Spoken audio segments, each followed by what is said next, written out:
ego makes us feel lacking all the time. The ego's desire to accomplish this or that stems from the inherent belief that something is always lacking. The characteristics of ego's lack is existential and then fueled by the world through the systems surrounding us, such as education and society. That something is missing within ourselves and that we must achieve to fill that void.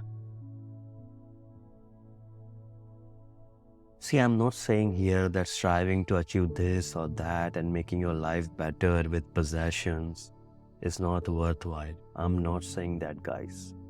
Please don't misunderstand me. It is an integral part of your outer purpose for most people, but the outer purpose is inherently unstable and temporary. This does not mean that you should not be engaged in achieving and acquiring worthy goals. It means you should connect them to your inner being so that a more profound meaning flows into what you do on outer level from your inner being. Remember that what the world gives you can be taken away by the world anytime. So you live in this desperate thought that the world will not recognize you if you don't achieve continuously. This thought is known as fear. Remember, this is an egoic illusion. Ego in the world has implanted this illusion in us.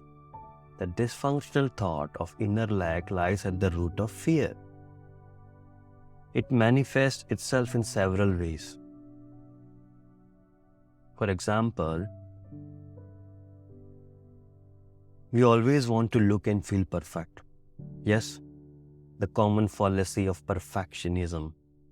We portray ourselves by applying makeup on our faces, behavior, interaction, and CVs. Makeup on all those things. This feeling of achieving this and that arises from a strong inferiority complex. That is ego. It is this that has created fear and anxiety in us. We are continuously told that something is wrong with us and that we must always act to portray our self-worth in front of the world. World say, don't you have a large house? Then there is something wrong with you. Is your car small? Oh, then you are not worthy enough because your car is small.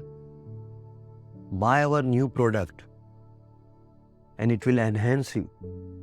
Oh, you don't wear our clothing? Then you do not deserve to be called successful because you are not wearing our clothing. You don't get paid this much? This is the good one. It's always, you don't get paid this much? Oh, then you are really mediocre.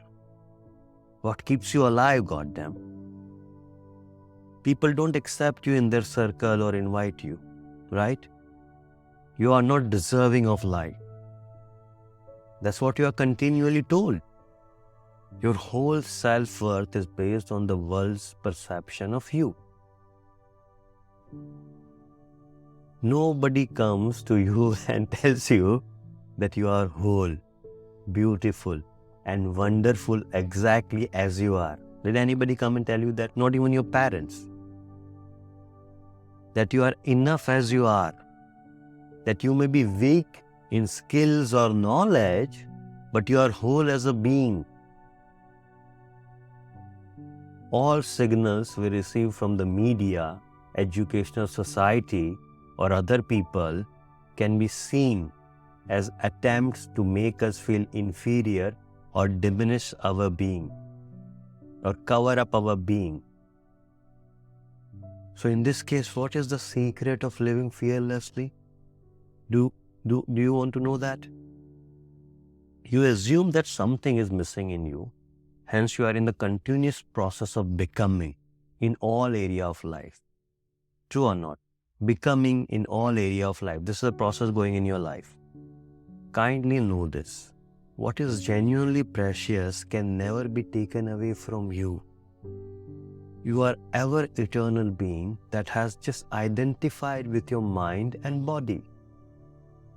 Because of this identification, you forgot your inherent quality Satchit Anand, which is existence, awareness, bliss.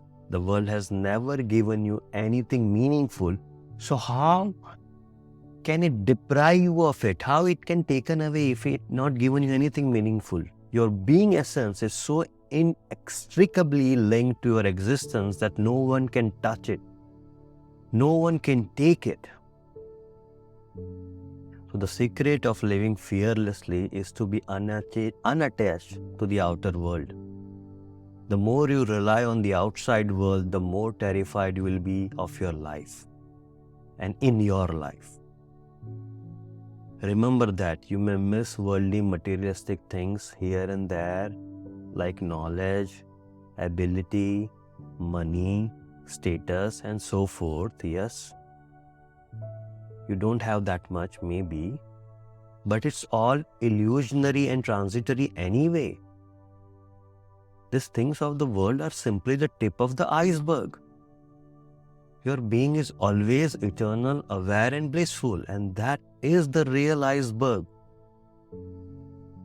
One who lives in this understanding is not fearful. Fear will appear, but it will have no impact on him. As Bible says, don't store up treasures on earth. Moths and rust can destroy them, and thieves can break in and steal them. Instead, store your treasures in heaven, where moths and rust cannot destroy them, and thieves cannot break in and steal them. As per Jesus, heaven is your inner kingdom of heaven. Your being, your Atma, your inner stillness, the Holy Spirit that is within you.